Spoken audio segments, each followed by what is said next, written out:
So share after your special ice in so e wodwa so and your special drinks in so ebo ni chidom and no the best point savings and loans and the best assurance we mo hey enyimeku a ekita emu a ye de ensemi eba DSTV channel 360 yen kase no ubenya yen hwe ensema oba betie ni ebia NDC General Secretary akasa de woka ene se Ghana card a yebetumi ede ato aba anase ye de beye registration no enya de a wo mo etia na emom wo mo pese ena empanyifo etu anamo a eye papa. Electricity Company of Ghana ashase a omanfo a wo mo wian kane a no me illegal connection no wodi ebinum efa embrakwan so ewo aseni bia. Gamanche aye dwumadie kase bi ede ma omanfo nyina ne titu ni ahoho no akwa aba ebra wo mo eba be hye homowo efen yekopiem ewo tema afarifo a ewo echese enema nkoyie esanse premix fuel a eba no eho nsem no ya na aye bibia ewo ho ensem no bebre eka we ho a mede be mawo ewo kase emo obahima efiache esiedu me na mesommo yentie ensem no enhyemu. General Secretary ma NDC amanyukuo no eye Owura Johnson esiedu nketia AK General Mosquito na asemode etudwa ene se enye se NDC fo etia se ye de Ghana card no ebeye registration ewo eye dwumadi ahoro a esi yani so nyina emu nemmom de ompese omo hwe no mpese omo hu ne se NIA fo aye adwuma ewo so omo ye na omaye ne kwan so pepepe nti atwa mu ane se NDC fo ni bibia fa Ghana card ho na mo bia asem ne se Ghana card no ye ya echese obi o ye Ghana ni bia no esese ne nsaka bi enti o nsaka bi wi a ne ye ka se ye hwehwe Ghana fo na wo a uni card no bi wonye Ghana ni a na da ne kwa mu efise ya ma obi a nya bi okay na uguso a wo ye saa de na unwie ye no se odi kodi dwuma bia na o ka se obi a oni bi nye Ghana card a na chese wo mo a wonya nya bi ma wo mo no o pa chese wo mo nye Ghana fo okay Sautimase enunti asemutia no okay but general enunti temo a yedi kai mpacho memba temo a yedi kai a yes yedi be voters register no ye sorry tiae eye 2020 voters register se ni padodo no anya bi ena yesi hwere Ghana fo a wo mo adi 18 years and above na omo nkonko ya ade enti se nipa dodo no anya bi na ka se eno nko na ade be ya adwuma ebe ha adwen okay enti ye dia no wura mu ana ka se okay ene wo mo anya bi no nipa bi no betima bedi wo mo ho adanse ama wo mo atwere wo mo din ye betimi di document foforo we aye ama ya atwere wo mo din ena yema dodo no amanfo di wo mo ho adanse ya wo mo nya bi no ema wo mo timi twere wo mo di a yenya existing register ye wo hoyi okay enti se na wo ba beto aso now san ko ka se wasan huri akogina udada no mu a se wo de Ghana card nko ana wo de be kire se nipa no ye Ghana ni atwere ne din bibi fufuro bia nka ho a wa bra abai no a o issue Ghana card no ono de alba betu dwa se nipa be se opepem be miensa enya bi enti se wo electoral commission ka se eno nko na de be ahyansude de atwere din dia na che se automatically watwa nipa pepem miensa na to agu se wo monye Ghana fo enti asemutia no enti yase fire Ghana card no ye na mo pe bibia wo mo 3 million no a wunya ntwere wo mo din no wo mo so di bedi wo mo ho adanse na wo mo di aba abeka ho enti se next time bia obedru ba bia obi anya bi no wo mo nhia se ebe yusu alternative for you no because se ukuta card na okotwere odin a uyi to ho a ebe twere odin eno emre chen se obekọ akonante akọpe nipa be mienu ana miensa bi se yemedi wo ho adanse enti se wo de adansidie no ka ho kura na wo ye nhihye no wi a na se enuru se wo twere din no obi a wo card no bia obi a nkonante se wo kwa akọpa adansefo enti saa de no ewo ho a ehu ni mfaso obi a so mfa anye hwe na wo de ka ho a ensa bibia okay enti se de wo ka se ene na efo ka se o ye de ya nhihye se enuru mfie mienu no ne atwere din no nyina wie wo ye nyame. Professor Philip Ebobonzi Simpson emrebi a etwem na oye rector oda Gimpa ano na de odi to dwan se e ha adwen e kobase ye governing council members ama oma de desuapon ahoro na no a se de abide ne ho jim ansa na sa appointment na akoso no o se ya e wonsunsanso e wo adekire e ne adesua eso. Professor Philip Ebobonzi Simpson at the San Seminal Tuja were bramping for the universities. I would do my Ghana Muano, Wankabamuku, a Ghana Association of University Administrators, or the National Congress, and I said, Shamubi so, our University of Education. We need ba a mu a 150 mantamu. Professor Kasemuno and a Wuchirima Bajuko or more and a universities I would know. I know what the down was a governing council. In Pimperiana buying and I know what tapa more. Professor Chirimua, a son sayana buying and Sawumuntino, and Yadia Yanebwa, and any Panadrian is a buying and a pauno. It is way be Bimpune and Kuya. And Yadiam Pinfo universities are not a chancellor, and as a vice chancellor, and put a bit to me, IBBA, Edietiano. Opinion is to say, Beya, Naka governing council, no, when German Pinfo universities are holding woman or Mwankasano, when you or more. The worst kind experience has suggested, and we have surveyed all the public universities and other institutions, are problems associated with government appointees who are drawn from within the institution. If government wants someone to serve, you can send them anywhere. Because when you are on council and you are representing convocation or UTAC or the student body, there is internal representation, but it is that constituency that sends you there. And you are still under the day-to-day control of the university and under the control of that constituency that sent you there. So that's not a problem. The problem are those people who are on staff, who government says, we have appointed you to council. And maybe in a number of your university, you have such people there. If you know it in your private talk, you can mention it, but keep it in your head. Nanu achire no na Mr. Kwabena Antwikonadu wono na mpenifa universities ahodo wo magane modeda no wonkabomuku Ghana Association of University Administrators wode wona no said national president ono so kasa echire mu. These challenges call for strategic skills in administrative work, diplomacy and boldness in handling contentious issues as they confront us in administration in relation to our professionalism in management and administration of these universities, especially the public universities. The aim is to make these universities very conducive, Pro-Vice Chancellor,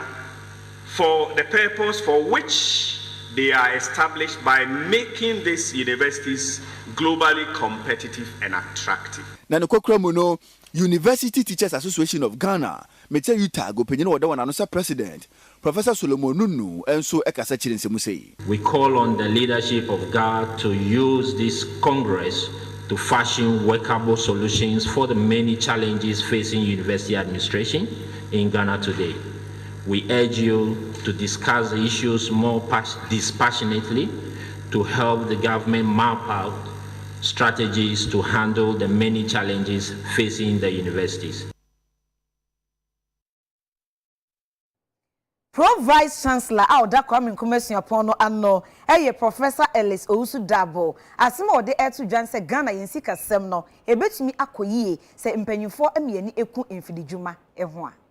Pro Vice Chancellor Dema Kwame Nkrumah Suapon, Professor Ellis Owusu Dabo, Ede Etudwa se Ebraninie se Mfidi Nyuma ya ewo omanyimu no, wonom ehodwo womo, wadwuma wo ye mu wonom timi ya adwuma yie na asoabapa ama oman Ghana. Ebrana nso nie se wonom a wasua de a wonim de kwankan ewo Mfidi Nyuma mu no, wonom nso ene sa Mfidi Nyumafo no eka bomu titiriw eye enyuma nkumankuma no natimi ama wonum atimi agina wona so no waye adwuma yie e de ahyoman Ghana animonyam wode ensem wei atudwa ebra Partner Africa Project KNUST inaugural training opening na ekoso ewo emfiem pino ene aduanum yenu emo ya sa adwumadi ekoso ewo Kwame Nkrumah Suapon yi emo na obenfumu okunyini Ellis Owusu Dabo etoaso eka se as a country we don't only have to boast of the gross enrollment at the tertiary level. It's important that we also boast of the skills set. So, as students, it's important that we focus on skills acquisition that will make you fit for purpose. Industry doesn't have time. Industry is waiting to make sure that as soon as you graduate, you are ready for the market. And so for me, it's gratifying that you can have academia, industry,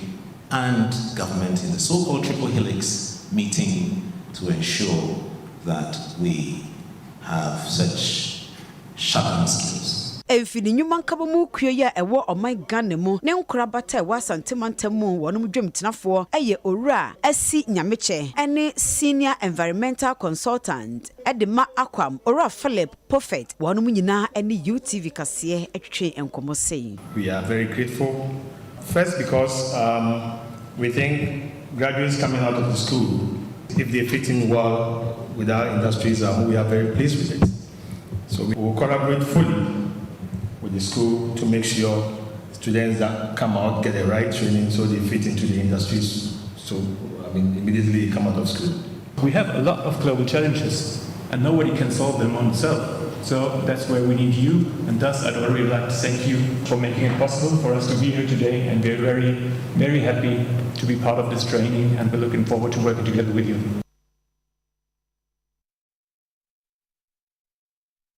Electricity Company of Ghana ashasi a woma ye omanfo na womu ewia kanea eye illegal connections ne ade no ode omu efa emra kwan so emu miensa na wakakopiem e waseni bia. The charges were stealing and intentionally interfering in the distribution system of power in electricity. And the accused person, one, has not come today. He has not sent any word why he hasn't come. The court has ordered and in fact given out a bench warrant for his arrest. The second accused person has pleaded not guilty to 3 counts because they were charged with 4 counts. He, however, pleaded guilty to the 4th count, which attracts a fine of not more than 500 penalty units. He was, however, convicted and sentenced to a fine of 450 units and granted bail on the first 3 counts, which he pleaded not guilty. And the case has been adjourned to the 27th of August for trial to continue. It is progress. That's why I said it's a step now in the right direction. We have moved on because at least then the general public will now know. For those who do not know, because I'm sure it has to do with either there's not communication enough for them to know that even what they do is illegal,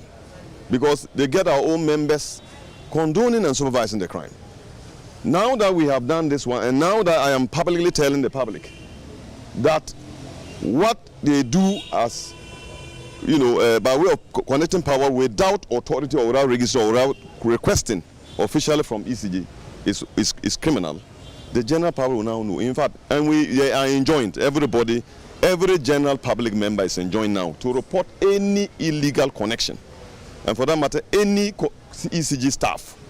who tries to come to them, to lure them, to extort monies, and then to tell them that they can connect power for them. It is illegal. Best Right Africa ekona bombodia ene wompanyifo abepiem wo ane Ghana Tourism Authority ede wonsa ahye memorandum of understanding bi ase a ebetumi aboapa. Sa dwumadie yi nti ana the Black Highway Birthright Program mpenifo ede naka kresi honom ewo New York City abrochimamu a wode to nkrama ne wonuanom nkaye na titiri ne abibifo wakwaka broni krom sa hombo a wo ya ba bepie mu ewo magana mu no obi bia wani gye ho so betimi de chitapa atachire na dwumadie na se no na Jedina Mobesen oye bibini America nyumtuni o kasa chire mi se ogidie mapa se abibifo nyina emfa ho so wa mono niu anase wo fie ye nyina ne se etumi kan hubumu ye betima boa ama bibiman etumi afa ne ntoma pa edi efradwadie mu na afei adusua mu. Tourism is about travel, and travel precedes trade, and trade increases the commerce of a people. What we're really doing here, in a nutshell, is creating and fostering power. That's what this is all about. It's not merely heritage, it's not merely connection, it's not merely chilling on Labadi Beach and hanging out in the sand. It's power. And what is power but the flow of energy between 2 points? If that is power, then that's what Birthright Africa is doing right now. The longer run is to really connect every piece of the pie that we're building globally as Black people, as African people. Have begun as an umbrella to a movement to ensure that the young African diaspora is forever connected to the continent and their heritage through free cultural exploration trips and educational understanding of who they are.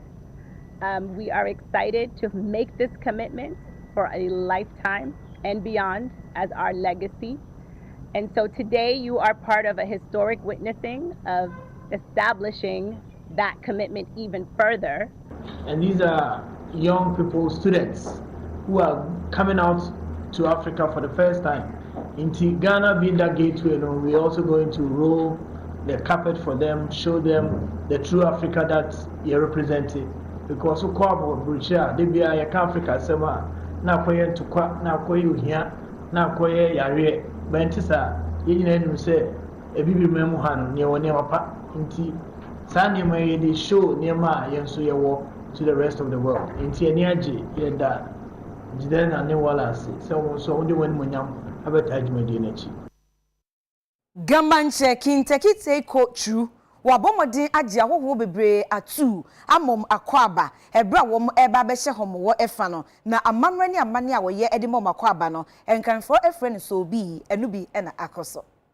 So bi anasa sa adwumadie yi gadangbe man no ade hye adwuma anasa ware nti no watete won ho abobo won sesen ewa chichichichi no abirbia homo wafa hye no ebeduru sei no onyina no sa bo ho edi nnuane eba bepiem ewo mfiefia hodo mu ewo gadangbe na namatena konwa asase so ede chitapa beta homo wafa hye na chi ama netimi fa ne ntampa edi efira na sa adwumadie bi ena mpenifo de asesa so ama gadangbe man ade hye bibinti wonyina no watu bata no ode aju wonyina wa tu ama wonyina akwa ba no penyina ogina gamancha na mu ekasaye ene obunufu ache netieku na kasaye mu no ena wochiri mu a wo adwumadi da honum dadadada fritete ebesi ne nanso watimi wa kamementi me ho ase kakira yi ne tinti no ema bibia akofom ohwe ne mu se homo wafa hye wi ebenam sayo so manka bomu mapa aba betena gadangbe na nanam ahemfu nyina entem mansabi kameniyo anna bone kusun yo waga wo afele kulo yabia bonafe ka wasafi ani na wo wasawe nu amia nu afele odogba ni ka woto ni ka okadi ne wabi abi ka yinobi ni baba ka yinobi na fokwe ka agbasane ne efe funri ya meye ni wose won begebi ko na fosa ni woro na ka obedo wababa feneke shi afine nyungwa neno shishkun ewa no ani ekole woni bi efa shi wasafi kana nyungwa ha wala wabaje gba wababa lojogba na ne kwakura mu no simpe sukura manye na adole ablade woni openyina adwadifo won kran wode wona no se president onumanyamfo mesi na afuru wajan enso din sem sei atudwa ha mo bibi ni yo woten yo hia wo mancha ma mi fie esafo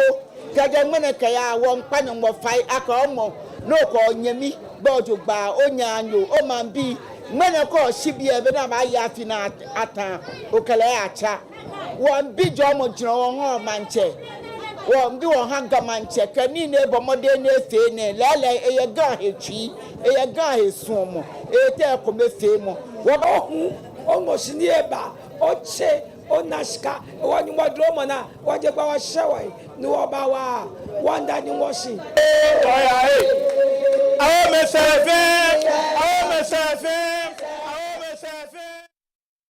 And crime mayor Honorable Elizabeth Teria Ediato Nanamo Himfo any omanfo mo gamashi enim se afi homo wo efa wo che wo ma enye asomdwe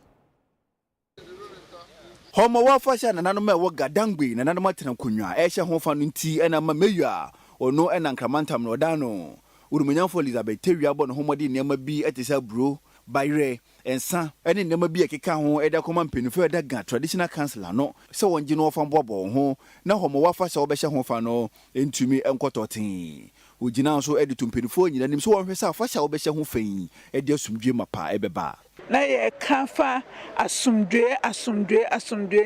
enye the word no PEAC no nkoa nemo se yebe acti yebe ma aye nhwesude amaye tumi ama saadiye no edi nimi wo ye ngabrabo mu nti asumdwe ehuhia nti me ka se afishia pa afin kombetu yen afisi se afi aya neba ni nawo afi benene wo yegboni wo yegbiena alonte dinko akafo wote na ne kwakura mu no abola manche ni ahene no ebu opanyina no hoba sa sopa enkyera simtie ensimo de betu na nim nyina no wasom obehwe no di super pepe masundwe afa ne ntoma pade efira afi ne wonta wo ye ke menjole ake wo fe unit wo fe unity work to mo beni me yo jinsi na ewie wo tawo basabasa e mami wo tawo mokodi beba gba wona si wo yisi ake nyemi ni che ale nyemi bi ale che ni wo ke ejole ayo omone ni wo ba ine ni ga ke ga traditional council e ke wo yi lo jugba wo ile kemi jile ni basabasa ko akaba moni oke basabasa ba no emlaka obaye homo wo afahye ya mu entini Gihog Distilleries adwumeko na bomboden e de ensaka tensam pimpin bebre akoma nananmo hemfo a wo mo kan mantami emo se efa no wonfa enhye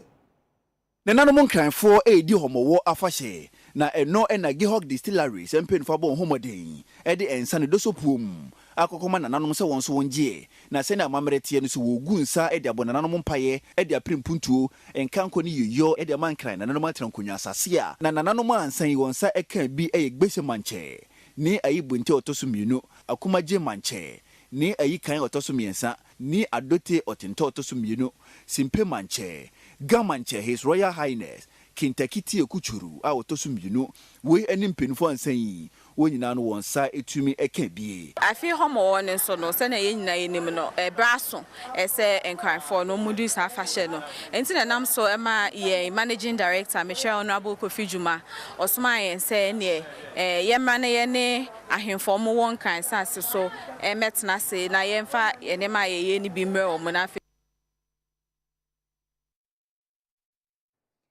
Edwedifu a wom edidra e okaso adwom na woton bayre banche e na afi bode no wo se eniema ne bo aye den amaneto enkoyi mpanyifo betumi a wonye bibi e wo ho bayre no so mo kasa ba eye ne brese se bayre eye tam se ba na mom lolu fe efri ayi north e ba ha lolu fe bayre ha ba ko bia ye je 1.2 ugo bayre no nso a bayre ha wo de ba kai se wo ji commission 2 million commission is over here nti say wo to bayire no 8 million aha nangasa no e kwa 11 million na bayire e kwa 11 million no ye 11 cities aketo akura wato no 5 cities u ba to no 4 million ene lo fe e kwa 45 iti anu na man ni commission ni nyina ama o muso ji commission say na e be ya wo de so a na ama ayi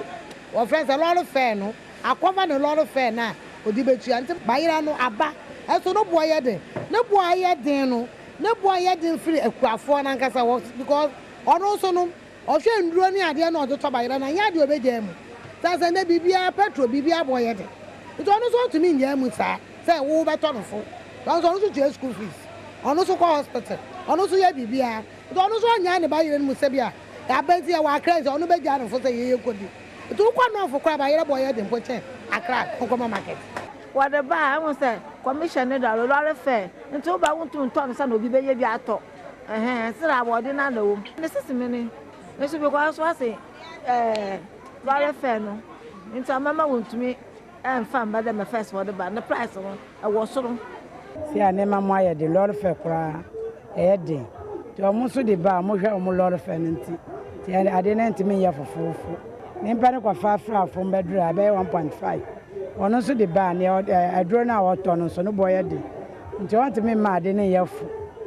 nti yan kakra kakra nti me mbate se first ne sa na e ba yet me boaboa bi nti yet me yesa bi ade to na nya scan ne wo no mo ba ne pa ne pa de no so want me nto scan ne wo o me na ye den amaye to mo ma ne ya mre kakra amaye wa ene bo ne ho ndwe nti ya to aye bre wasa abasa mai afiansa we ko sibu suma kuruma na eduru ma na baba se bread na ba e ba so no boy de ne ho ndwe anya kura nyame nkotin ya ba de to da ma ya to bread 40 Ghana ya da 35 adi scan ho obi na ope na so scan onyi ho nti na wote ho ya sa ya din na boya din pa che se lorry fair na adin ma ye nti na boya din nti se wakara ba nche ne da ya fo anya no kwar se a 5 cedi no si one to 5 cedi on so e wo ma bi a kire to 10 cedi 20 ansa na so nti ba nche ne de se ade on efe mo kra kotokuru se 2 million 1.8 kotokoko tin half no waton 1 million nti na boya din papa me he da mama wado no wa bre na banchi me da man 5 cedi os na nkasa me fa 5 cedi nka ho no ya 10 cedi me fa man 5 cedi mama wado wa bre papa lol fempo abobo ye od be fa o de fi habe mo da ba no pa samnko nto mala won to patro no do na nyama no sunu bungo kakra afarifo a wodi onjuma e wotema Newtown wo ma no dem wo se premix for e wonsam e kana dodo na akra e mampo petrol sande leke jogo ba yue o ba yue awni ba takino petrol le wole fa because wole ni faji ekube jo hie choko pou ke adagbe ke nibi na mo fia mo ba bi ene to aja no kwala kisi wole ameifa ni bia na enwe nyumgo dromo na petrol komba aza ko ke meyo atasi o kala gba petrol sande alo premises ali meyo ha wo igba gesi petrol baba alo ko gba isara petrol baba wala ka petrol e ba sinoni ba mo e se ame no adi ni wala meyo ye si miye mo gele wo ga meyo tasi wo kala ba ti e ben ka amla lo e ga ya amla lo mi no ma petrol e baba no mi ba se wo yi won pa go fe dey fai bia ne agbele nso analo slow so simbo ka ja agbele be ya na ka atake ke chana biye besana ka ma yo jopa na me use na ka method na me get tu amni e bona feni lori plugos here ni wo wana even the whole month omo my say at least said 40 tanker and on bo na be better my because we the be da on mo to me compo ye kra ya nyi petrol de be compo ya nyi petrol kra ba petrol na ba ba nyi petrol inti petrol no onu no be ba ansa na ebenye bia ya de akoye ejuma ansa na ebenye kakredi but se premise ni ba obeba kakrebi ye be kusa de odi be ma wunu kra obi munsu afa kwan bi so petrol no oba ya ye komponu ye nya nkompo no nti akomi no odi ya kwatra afie no still sa akomi no odi ya still petrol mba she efa ya ga legini ba ni yo bi ene legi efa na ga no me ujo manse ni ji wanye me ni akrowa ya ni amena petrol amu ameba akeni gole menji ame keja mba ni na cheme domochi ni afo eko ame na aja ame fio be na ve na mo amena amedangma e wo akpa fai na mra lo e on pale fai wa ni ani petrol anya ba no to wo fai bia wa je tema wule pen yo bia maji no fe wule fe bia wule fai bia o petrol wo na ya bo bia anokwale ehye wo ka wo ma bia pet wo yo bia po ehye wo si maji ano bi fe futu wo o pa government e fai de kwa na kan jeme wo ge fe o tema bo petrol anya fe mi anya ba no to awo ya wule fai bia wa adwadifo a wo mo eton bode na akuafo ne a driverfo na eka sei wosre aban sei petrol ni diesel ni bo no akoso dodo ama aka bibia e wodwom wo ho chirompa aban enye bibi to na watwam ne srerara edinyame di pa na che wonye to ne man na so to ne man ya bode na abusu bebreben kofo betimi abeto bi di akogina traffic ma ton me enso enwa hal kaka ne ese no ntiti diesel ne so kaka me na da fo no be fa ense diesel bode to me fa sro msi charge no eburu ya so nti ma bode ne so kwa so ntimi nte so mo obi atobi wa nte so me anto a eno so ba woka eya wo kan so a kuyani no bato a ono so bagine sika ono kwoto store ade o se ne boarding enti wo ba na o ka so ante so ase me ko store ne boarding enti me so mente so o ma yire boarding ne so de enti ese do to na wa tum ne esre na edi nyame di sre no onye to ni ye na nkofo nso enti meto bi nko gina traffic mu ntoma ye ma obetia bi wo ho wo beto se kan afi wo be sha se wo ye no bodo ba ne ade nyina wo beto wo bebo pa bebre ansa na bode no kura be ba se wutwa no wo be sesen wo ka no na enye easy eti bre ya bode abu na petrol bu aye den no ni nyina be ko atia yen akuafo no efiri se bode na abu nti de ese oto ma wutimi de te wo ka wo boye no unya ne sa oba wo se petrol bu aye den nti wa antete so anto no fofofo a obi timi de boso miensa en 950 cedis sen na obeka boso no akonya wusika a betimi ate friends wakuya wa parka e de ama enum dan si di mo beto enti dia so ya de bagi dia na bia ntimi nto wo kwoto na mo odwom ntimi nto wo kwoto bibia so odwom ntimi nto so wo mo ba ye ho wa akurase a ne ya wo mo pe e na woton na wo mo akoton nti akuafo ne de sisi ya bra nti sa aban a waban eto so obomoden sa akuafo ne de obeso yemu senye sa de a ye ntumi nye akuadwuma makurumfo no so nya bi ni no aja first panka bilodu a mi to 15 million kura e de mi kwakra se se mi to 40 million diesel nko 40 million asada de mi akodu akra auto nko mi di free akonko de se diesel no high dodo diesel no high dodo nto menya omti diesel no so a ebe de nyema ni nyina be friend but diesel no eko high dodo why say triple and say chama wo mo first park a pole ke 2 million and 4 million this is name e cost no one yan sa so this is say uzu ntimento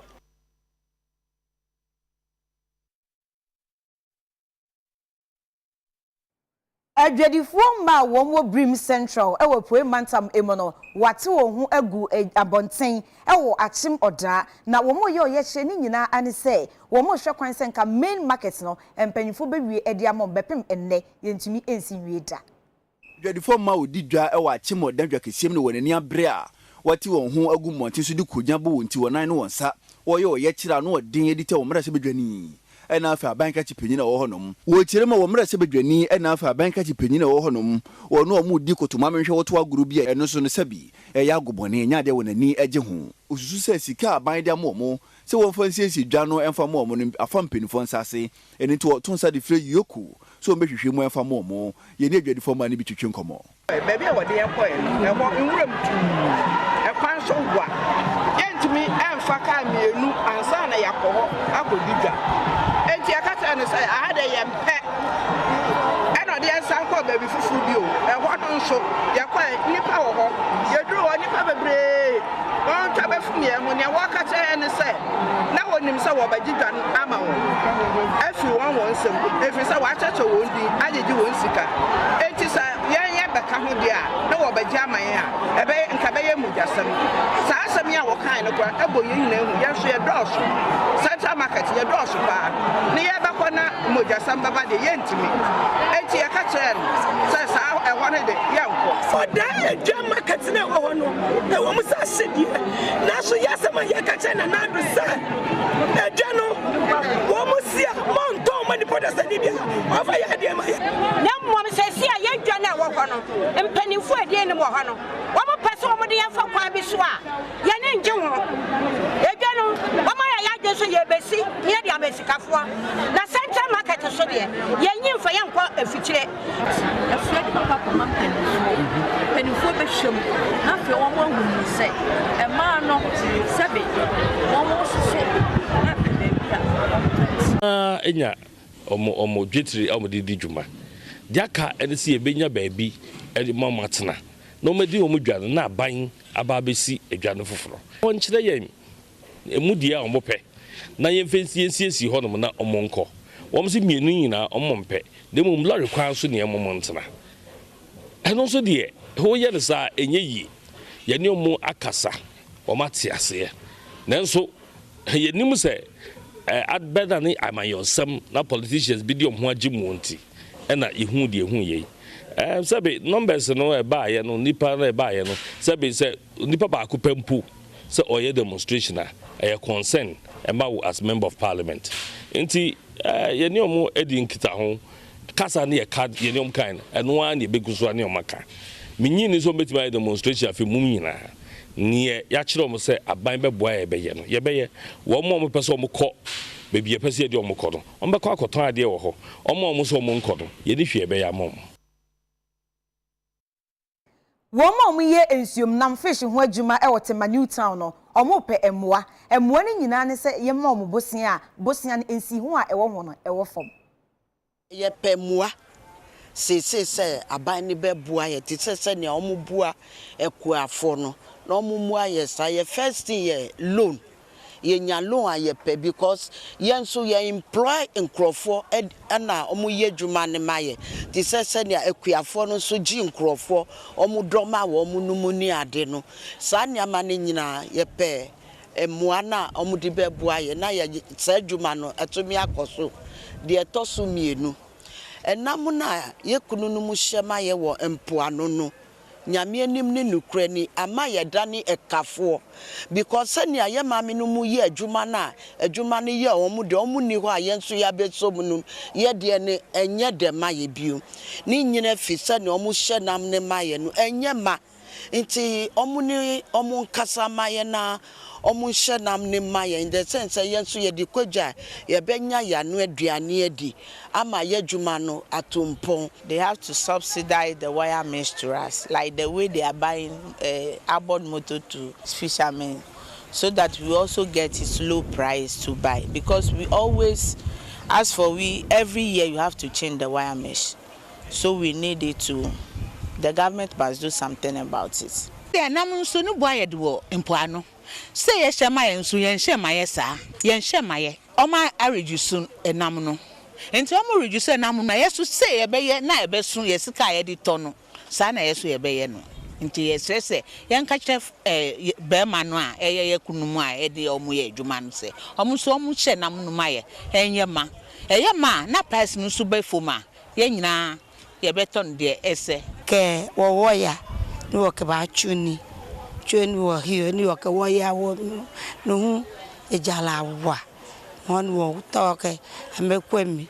akwe kuna kate amengo na wo ya ku aba ha wo control osumo ke wo shika ni wo ke chuni na shika ka na iko ha wo ni afono fio ha wo wana gbe ni wo ke ba chu ni omuso enamo amuhwema ye no enyema nti ye de kwadwa sene ya boka nti omunhwema ye kakra nti omuba no ayema kakra maye yeso ye kwa na ya anye kakra bi woso. Ghana playwright awaji din eye Latif Abubakar na wabomodiani Spain aban atena ekese a ewo mai emo wo mo edin kitahu bi a ode Ghana ye theater industry na echewiase nyina na wo sese aban enso nasene. Mr. Abubakar Latif at the Sansimena Tuja, Wabra no Paul Jumedian Huntuma, I was Spanish embassy, I wore my Ghana moo. Openyaneka Saimono and a Wichimua, Sakesa on the Spanish embassy at Wono, or Percent Namsayosna, my immune Kitamudimapa, every day in Temna Bribian and Conquer Di, and if your mamma and Quane Mum Senior for Musuno, or my Ghana, Ibenya Quinyanimoa, a free Spain, Mano and Chain. okoso kasa de to aban anim sa aban boa ko ne se nyina so na theaters o maga na mu no ontimi sisi bi nka ho anase ne wo ho no ombie se na be na dwumadi a wodi e wo maga na mu se sinitwa anase nwoma a wo choro no ebetima tumpon. But more importantly, the government should intentionally promote theater. I think that they should add it as part of our programs. Making sure say theater plays a role when you are launching any event at all, or when you are organizing any event at all. You can use theater as a tool to communicate to the people attending the launch and to Ghanaians as a whole. It must start as from the government. It must start from the government, and it must be held on strongly by we the people in this country. No jina so e de nwoma bi edin eda so and 5 hours with Mario e yemfanto ho kire mu sei. One of the things I share is to deepen the Spain-Ghana relationship. And you know, na relationship no enye more of traditional trade relationship. They be near shipping goods inside Nyamanyama. This time around no, we are going beyond the traditional trade relationship. Now a creative relationship in arts and culture between Spain and Ghana. It's one of the major reasons I hear. This is the first time an African writer and an African adopted a novel, no, a theatrical play, which is African focus. We reference as Afrocentric oriented play.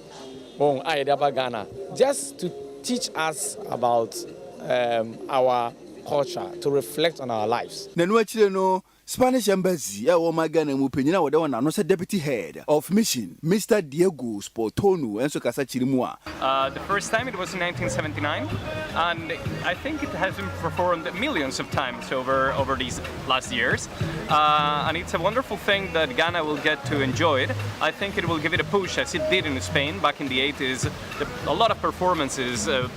started to get played in theaters, partially because this was one of the first plays that was ever played. So I hope it will be the same case in Ghana, and that this will push forward theaters in the country. Na nkokura mu no openyina wotisi ne twam no otwa sini no otisi ne twase Fred ni amugi enso chire mu asaka si bomu ebekọ yedi am my Ghana ni Spain na ensi hono mu a wiase nyina ebete o my Ghana nka. Ghana Spanish adi aba Ghana all the better. The baby quite bebre. If you don't have the heart, if you don't have the humility, if you don't have the confidence, if you don't have the concentration, say a day way, Miss Maye, Mia Becabiano, once I work and so obey, Ubitimiaye. Unya obebia just a United Television eso yenyenkra ye ba bongo di fara e di agopramason sem ebeba ye basisia.